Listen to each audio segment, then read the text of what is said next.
అండి welcome to my channel. ఈరోజు ఒక రెసిపీ షేర్ చేస్తున్నాను. అదే బేబీ కార్న్ పకోడా అండి. సో బేబీ కార్న్ ముందు ఒక ప్యాక్ ఆఫ్ బేబీ కార్న్ తీసుకున్న, అందులో 13 to 15 పీసెస్ ఉంటాయి. వీటిని ఇలా చూపిస్తున్నట్టుగా 4 పీసెస్ కింద స్లైసెస్ చేసుకొని పక్కన పెట్టుకోండి. అండ్ ఒక బౌల్లో 5 టేబుల్ స్పూన్స్ ఆఫ్ శనగపిండి, 2 tablespoon cornflour, 2 tablespoons maida, 1 tablespoon కారం, 1/2 టేబుల్ స్పూన్ పైన సాల్ట్, 1/2 టేబుల్ స్పూన్ ధనియాల powder and 1/4 tablespoon garam masala add చేసుకొని అంతా మిక్స్ చేసుకోండి. అంతా కలిసేంత వరకు మిక్స్ చేసుకున్న తర్వాత కొంచెం కొంచెం వాటర్ యాడ్ చేసుకుంటూ ఆ పిండిని మనం మిర్చి బజ్జీ కోసం ఎలా అయితే కలుపుతామో సేమ్ అలాగే కలుపుకోవాలండి.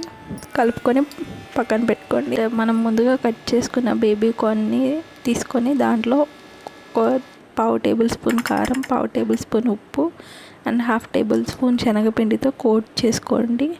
సో ఇలా కోట్ చేయడం వల్ల ఏంటి అంటే విరిగిపోకుండా కొంచెం స్టిఫ్గా ఉంటుంది బేబీ కార్న్. నేను ఆల్రెడీ ఇక్కడ బాండీలో ఆయిల్ పెట్టుకున్నాను.